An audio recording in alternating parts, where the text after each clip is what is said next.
さて今回はですね、もしかしたら皆さんのご家庭にもあるかもしれない三面鏡についてちょっと深く、そしてじっくりと掘り下げてみようと思います。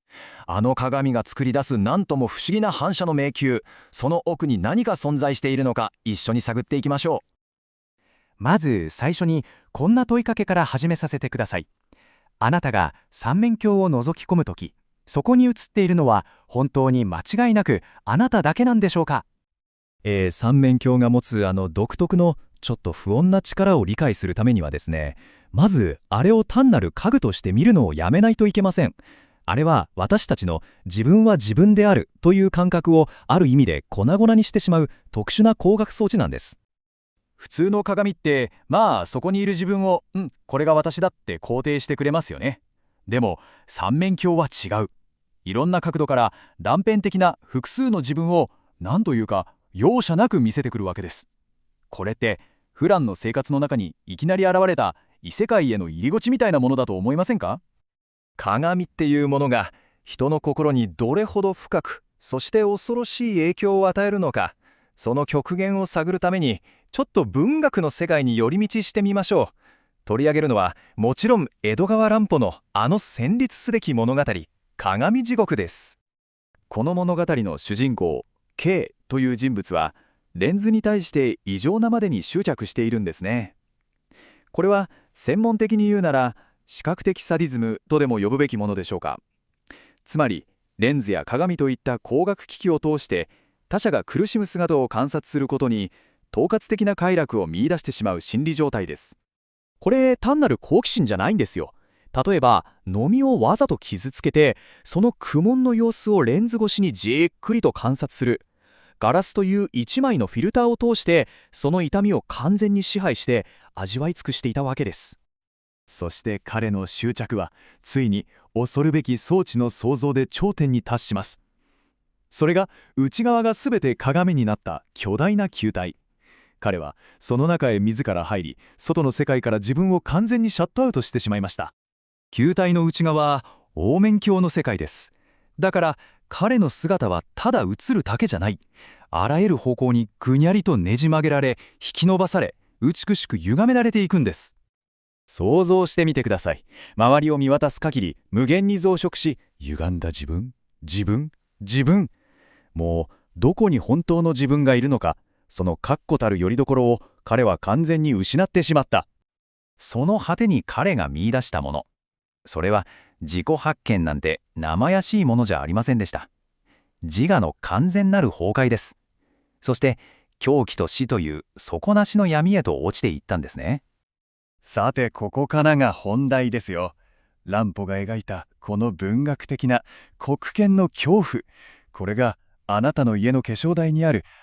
一見すると無害な三面鏡と一体どうつながるというんでしょうか。この表を見るとその恐ろしいつながりがもう一目瞭然なんですよね。構造に注目してみてください。K の装置は完全に閉じ込められた球体。一方僕らが使う三面鏡は開かれた形をしてます。でもここがポイントで、むしろこの開放的だからこそ狂気が日常にじゅわーっと染み出してくるような静かで不気味な不安感をもたらすわけです。そう考えると三面鏡って鏡地獄を家庭用になんとか飼いならしたバージョンだって言えるんじゃないでしょうか。この三面鏡がもたらす体験っていうのは具体的に言うと3つのパラノイアを生み出すんです。一つはあれこの角度の自分なんか嫌だなっていう自己イメージの不安定さ。二つ目は無限にずらーっと並んだ自分自身の軍団。光景ちょっと不気味ですよね。そして三つ目が一番怖いかもしれない。中の一人だけ今違う動きをしなかったかっていう裏切る反射への恐怖です。実はですね、この心理的な恐怖っていうのはもっとずっと昔の古代の霊的あるいは呪術的な信仰に深く根ざしているんです。そのルーツを少し見ていきましょう。例えば風水。風水では寝室は生命エネルギーである気を補充するための聖域だと考えられています。そこに鏡を置くこと、特に自分の寝姿が映るような配置は最大のタブーなんです。なぜかというと、鏡があなたの気を乱反射させて安眠を妨げるだけじゃなく、睡眠中で魂が無防備になっている隙に霊的な存在が侵入してくるポータルになってしまうと考えられているからなんですね。でも面白いことに、鏡はただ不吉なだけじゃないんです。日本の神道の世界では、鏡は偉大だ、つまり神様が宿る器として極めて神聖なものとして扱われてきました。ここがものすごく重要なポイントです。神社にあるような正常な鏡が神様を宿す器になりうるのなら、じゃあ私たちの家にあって日々の虚栄心とか不安とかいろんな感情を吸い込み続けているあのありふれた三面鏡は一体何の器になってしまうんでしょうか。さて、ここまで見てきた心理学的な側面、文学的な恐怖、そして霊的な意味合い、これらすべてを一つに束ねて、この三面鏡という複雑なオブジェクトの正体にいよいよ迫っていきたいと思います。つまり三面鏡はただの鏡じゃない。それは少なくとも3つの顔を持っているんです。自分を客観視させ、自我を分裂させる心理学的な装置としての顔、古来からのタブーに根ざした霊的なポータルとしての顔、